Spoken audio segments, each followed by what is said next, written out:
మీ business ఏదైనా మీ ఊర్లో promotion చేయాలంటే అది సుమన్ టీవీతోనే సాధ్యం. ఇప్పుడే సంప్రదించండి.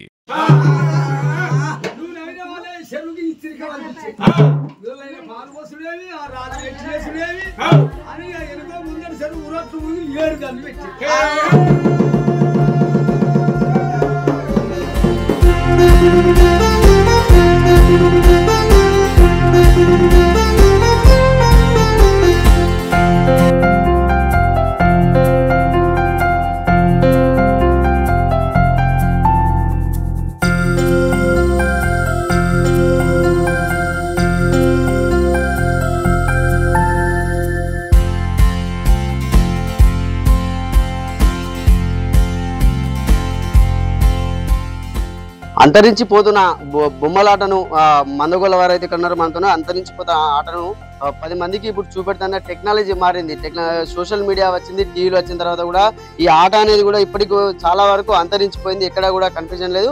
ఈ రోజు సిద్దిపేట జిల్లాలోని ఉస్నాబాద్ మండలం తోటపల్లి గ్రామంలో అయితే వీళ్ళు ఆట ఆడిస్తున్నారు. వాళ్ళని అడిగి తెలుసుకుందాం, అంటే వాళ్ళ జీవన విధానం ఏంటి, వాళ్ళ పరిస్థితులు ఎలా ఉన్నాయి ఇప్పుడు అనేది వాళ్ళని అడిగి తెలుసుకునే ప్రయత్నం అయితే చేద్దాం. అంటే చెప్పు, ఎట్లా ఉంది అసలు? ఇది వరకు ఎట్లా ఉండే, ఇప్పుడు ఎట్లా ఉంది పరిస్థితి? ఇవరకే ఎట్లా ఉండనంటే మా తాత చిన్నాకయ్య కొడుకు హనుమంతు కొడుకు రాములు కొడుకు రాయవాళ్ళు, ఈ 4వ తంత నుంచి వెళ్ళి గొల్లల మీదనే మా జీవాస్తం అంతా కాపాడుకుంటున్నాం. వాళ్ళు గొర్రె ఇచ్చినా, వాళ్ళు మేకలు ఇచ్చినా, వాళ్ళు అన్నం పెట్టినా గురిసెలు వేసుకునుడు, గూళ్ళు వేసుకునుడు, మాకు జాబులు లేవు. మాకు మా తాత రాయమల్లు అన్నది ఈ 7 కొడుకులకు భూములు మంచి పెట్టలే, జాగలు మంచి పెట్టలే, ఏమి చదివిపియలేదు. మా మందగొళ్ళ విర్తుల్నే ఈ గొల్లలతోటి ఇన్ని రోజుల కాంచెల్లి మేము జీవితకాలం అంతా పట్టుకత్తంటే పెద్ద పెద్ద ముఖ్యమంత్రులు అడిగినా, పెద్ద పెద్ద ఎస్ఐలు అడిగినా, కలెక్టర్లు అడిగినా కానీ మీరు మందగొల్లోళ్ళు, మీకే మందలు ఉన్నాయి, మీకే నౌకర్లు వస్తాయని మాకే నౌకర్లు ఇస్తలేరు. మా కొడుకులు కానీ, మా అయ్యలు కానీ, మేము కానీ, ఇప్పుడు మా మనమళ్ళు కానీ ఇప్పటి కాంచెల్లి 7 పిడిల నాడు కాంచెల్లి ఇట్నే వస్తాను. మాకు గొల్లల మీదనే మా జీవస్తం. అంటే ఎట్లా అంటే ఇప్పుడు అప్పటికి ఇప్పటికి తేడా ఎట్లా అంటే, అప్పుడు మీ అయ్యే టైంలో టీవీలు గిట్లా లేవు, ఇప్పుడు టీవీలు వచ్చినాయి, ఫోన్లు వచ్చినాయి. పరిస్థితి ఏంది ఇప్పుడు మరి? అయితే ఇప్పుడు కథ చూసేందుకు కొన్ని రోజుల కాంచెలు వచ్చిర్రు, ఇప్పుడు కథ చెప్పినా చక్కగా మంది వస్తలేరు. ఇప్పుడు దేవస్థాని గంగదేవుని తీస్తే కొన్ని రోజుల కింద మంచిగా గంగదేవుడు అని మంచిగా గంగదేవి బొట్టు పెట్టుకొని మంచిగా బియ్యం మోసురు, వడివాల బియ్యం మోసురు, గొర్ర కోసురు, మేకల కోసురు. ఇప్పుడు ఏం చేసిర్రు, ఇగో కంప్యూటర్ కాలం వచ్చిందని గిద్దంత కోడి పిల్లని తెత్తురు, గిద్దంత కోడిగుడ్డు, గిద్ద కొబ్బరికాయ తెత్తురు, అట్లా చేస్తారు. మా జీవస్థం అంతా మా గొల్లల మీదనే నడిపిస్తున్నాం. 7 పిడిల నాడు కాంచెలంటే ఇప్పుడు అదొక్క 4, ఇవి ఒక్క 7. ఎన్ని అయినాయి? 4, 7, 11. 11 నాదో తంతే 12. ఇంకో నా కొడుకుదో తంతే 13. ఇంకో నా మనమంది 14వ తంత దాకా కూడా ఇదే మా జీవస్థ కాలం. మేము మందగొల్లం అని గొల్లల మీదనే బతున్నాం. టెక్నాలజీ మారింది. ఇప్పుడు అంతా సూట్ బూట్లు ఉన్నారు, ఇప్పుడు ఎవరు కూడా ఇట్లా ధోతి లుంగి కట్టుకుంటలేరు. ఎట్లా ఉంది మరి పరిస్థితి? మీ కొడుకులు చెప్పే పరిస్థితి ఉంటుందా? ఇప్పుడు మా తాత చెప్పినప్పుడు మా అయ్యన్నాడు, మా అయ్య చెప్పినప్పుడు నేను చెప్తాన్నా. నేను చెప్పినాక కూడా నా కొడుకు కూడా తీస్తాడు. నా కొడుకు తీసినాక నా కొడుకు కూడా ఇట్లనే బొమ్మలు తీయాలి. అందరూ మమ్మల్ని కరణించి మాకు ఏమన్నా గవర్నమెంట్ తోటి మాకింతంత జీతం ఇప్పియాలి. అంటే ఎన్ని రోజులకు ఒకసారి చెప్తారు ఈ కథ? మామూలుగా ఎన్ని రోజులకంటే ఊరి మీద 2 ఏళ్ళకి ఒక్కసారి వచ్చినప్పుడు పెద్దవాళ్ళ కాడ గంగదేవిని తీస్తాం. పెద్దవాళ్ళ కాడ గంగదేవిని తీసినాక ఆ బైత్తని చెప్తారు, అక్కడ కథ చెప్పిస్తారు. కథ చెప్పినాక మంద మీద గావు పట్టిస్తారు. ఇప్పుడు గావులు పట్టిస్తలేరు, ఇప్పుడు గొర్రెలు ఇస్తలేరు. ఏమున్నా కానీ ఇంటికి 2 రూపాయలు ఇస్తారు, సగం అంపుతారు. మా గతి గిట్ల, మా లెక్క గిట్ల అవుతుంది. ఈ బొమ్మలన్నీ మీరు ఎక్కడ సేకరించారు, ఎట్లా ఎన్నడూ తయారు చేయించారు?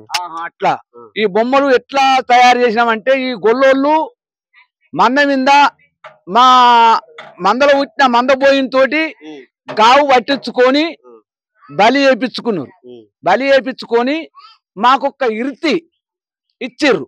ఇర్తి ఇస్తున్నమయ్యా మరి ఎట్లా బతకానంటే, నాకాశోళ్ళ దగ్గర ఈ గంగదేవుని చేయించి ఇచ్చిన వాళ్ళు గొల్లోళ్ళే, ఈ పెట్టెలు ఇచ్చిన వాళ్ళు గొల్లోళ్ళే, ఈ రడవేరి గొల్లోళ్ళే. ఈ మందలు పుట్టిన మందబోయినకి వానికి ఏమెరక, వానికి తెలియదు కాబట్టి కాటవరాజు, ఎర్రయ్య, పల్లికొండ వీళ్ళు గొల్లోళ్ళు. వీళ్ళు 66 చదువుకున్న గొల్లలు కాబట్టి ఎట్లయితే అవుతుందని ఇట్లా గంగదేవి బొమ్మలు గంగదేవిని చేపించి ఒక ఇట్లా గంగదేవిని ముక్కోవాలి ఇక్తికి మక్తికి విందదాది లోగాను సాలే జలగంగ గంగలేని శివుడు గడియాగడు. అయితే ఇప్పుడు గంగ అంటే కొంతమందికి ప్రజలకు ఏమనిపిస్తున్నదంటే గంగ అంటే ఎట్టున్నది అని అంటారు. గంగది జలం, జలం అంటే ఏంది నీరు, నీరుతోటి పంటలు వండుతాయి, నీరుతోటి పంటలు వండుతూనే కలియోగం కలింగ దాపారం ఇంతమంది బతారు. ఈ గొల్లోలు చేసి ఇచ్చారు మాకు, అట్నే ఇదే పట్టుకొని నడుతుంది. ఇప్పుడు ఎన్ని రోజులు అయినా అంటే ఈ జీవనాధారం మీద నువ్వు ఆధారపడ అంటే ఎన్ని రోజులు అవుతుంది ఇది చేయబట్టి? నువ్వు ఈ వృత్తిని చేయబట్టి ఎన్ని రోజులు అవుతుంది? నేను వృత్తి చేయబట్టి ఇప్పటికీ నేను ఈ వృత్తి చేయబట్టి నా బుద్ధి వచ్చిన కాంచెల్లి 45 సంవత్సరాలు. ఇప్పుడు నేను ఎంతున్నా 56 సంవత్సరాలు ఉన్నా. 56 సంవత్సరాల కాంచెల్లి ఇదే పని చేస్తున్నా. అంటే వాళ్ళ నాన్న కూడా ఉన్నాడు, అంటే ఆయనకు నేర్పించినటువంటి వాళ్ళ తండ్రి కూడా ఉన్నాడు. ఆయనతో అయితే మనం మాట్లాడించే ప్రయత్నం చూడండి. ఇక్కడ ఎట్లా అంటే వీళ్ళు కథను ఒక బొమ్మల ద్వారా కథను కూడా జనాలకు వినిపిస్తూ వాళ్ళకు ఎట్లా జరిగింది కథ, అప్పటి విధానాలు ఎట్లా ఉండేవి, రాజులు ఎట్లా పాలించేవారు, రాజులు ఎట్లా యాదవుల యొక్క చరిత్రను కూడా వీళ్ళు ఇక్కడ వివరిస్తున్నారు. వాళ్ళ నాన్న అయితే ఉన్నాడు, మనతో మాట్లాడించే ప్రయత్నం అయితే చేద్దాం. ఎన్ని రోజుల నుంచి ఆయన ఇది చేయబట్టి? నేను 80 ఏళ్ళ కంచె ఇదే అడకతినుడి గొల్లలోని. ఉప్పే పప్పే పాలుంట పాలే గొర్రె గొర్రె బంగారం ఉంగరాలు పెట్టిర్రు, పారిస బర్రె ఇచ్చిర్రు. ఇక బతుకంతా మా గొర్రెలో ఇది బతికి. అంటే ఇప్పుడు ఈ బొమ్మలు ఇట్లా ఎక్కడ చేయించారు? ఇప్పుడు ఎన్ని రోజులు అవి చేయించి మామూలుగా? ఇక మా తాతల తండ్రి లాంటి దేవుడు వాళ్ళకి పోయింది కానీ మళ్ళీ ఇప్పుడు నేను చేయించి 20 ఏళ్ళ పిల్ల అప్పుడు 20 ఏళ్ళ అప్పుడు చేయించారు. ఇప్పుడు ఎన్ని నేను చేయించి 70 60 ఏళ్ళ చేయించి. అంటే ఇప్పుడు టీవీలు ఇట్లా వచ్చినాయి కదా, అప్పుడు నీ కాలంలో టీవీలు ఇట్లా లేవు, టీవీలు లేవు బీవీ లేవు. నా కథ అంటే మంది బొడ్డరుగురు కూర్చుంటానికి జాగే దొరకపోవు, గట్ల మంది వచ్చరు. ఇప్పుడు ఏ మంది లేరు, గట్ల చూస్తున్నారు, ఇట్లా పోతున్నారు అంతే. మరి అప్పటికిప్పటికి తేడా ఏంటిదంటావు? బాగా తేడా అయిపోయింది. సానికి వచ్చింది. నడినెల కూర్చొని టీవీలు చూస్తుర్రు, సీన్లు చూస్తుర్రు. నాకు పెన్షన్ ఇవ్వని కళాకారుణ్ణి అనో 5 ఏళ్ళు తిరిగిన అత్తదారు ఆ పెన్షన్ లేదు, దుబ్బా లేదు, గదే గొల్లలో అడక తింటున్నా. అంటే యువకులు కూడా ఈ కథను ఇంకా కొనసాగిస్తున్నారు. వాళ్ళ తాతల తండ్రుల నుంచి వచ్చిందని కూడా వీళ్ళు ఇక్కడ కొనసాగిస్తున్నారు. చెప్పండి, అంటే ఇప్పుడు మీరు ఒక యువకుడు కదా, ఇంకా ఇప్పుడు మీ తండ్రి నుంచి వచ్చింది కూడా మీరు పుణికిపుచ్చుకుంటున్నారు. అంటే ఇప్పుడు టెక్నాలజీ మారింది, టెక్నాలజీ అనుగుణంగా కూడా ఎవరు చూడట్లేదు కథలు. దీని మీద ఏం చెప్తారు మీరు? కళ అనేది మా తాతల నుండి మా ముత్తాతల నుండి వచ్చింది కాబట్టి మేము అలాగే కాపాడుకుంటున్నాం. దీన్ని ఇలాగే కొనసాగిస్తామని చెప్పి ఇలాగే ముందుకు సాగిస్తాం. దీన్ని కళని వెనుకబడిపోతున్నాయి ఈ రోజులల్లా. ఈ కళ అనేది ఏంటిదనేది ఇంకా ముందు తరాలకి ఇంకా చూపిద్దామని చెప్పి మేము ముందుకు వస్తున్నాం. అంటే మీరు చూపిస్తామని అనుకుంటున్నారు కదా, అంటే జనాలు ఎట్లా ఉంది? జనాల్లో ఆసక్తి ఉందా? జనాలు చూసేందుకు ఇదివరకు రోజుల్లో మీ తాత రోజుల్లోనే చాలా మంది వచ్చేవారని చెప్పారు. అంటే ఇప్పుడు చూసేందుకు జనాలు ఆసక్తి చూపిస్తున్నారు. ఇప్పుడు జనాలు ఎలా అంటే అంత యూట్యూబ్ ద్వారా కొంచెం తగ్గిపోయారు.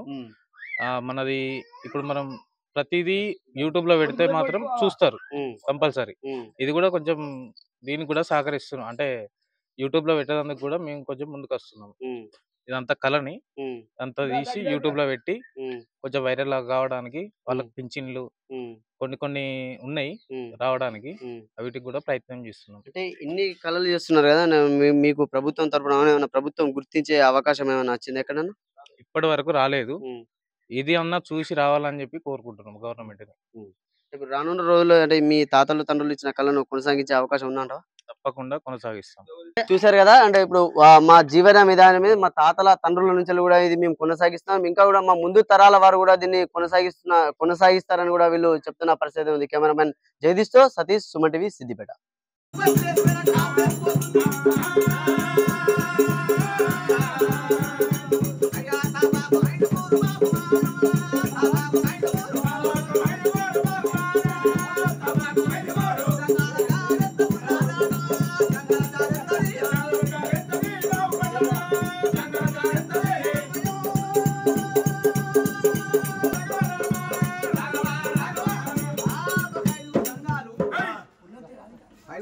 పెట్టుకొని సిరిసిల్ల పంతం తెచ్చేస్తా.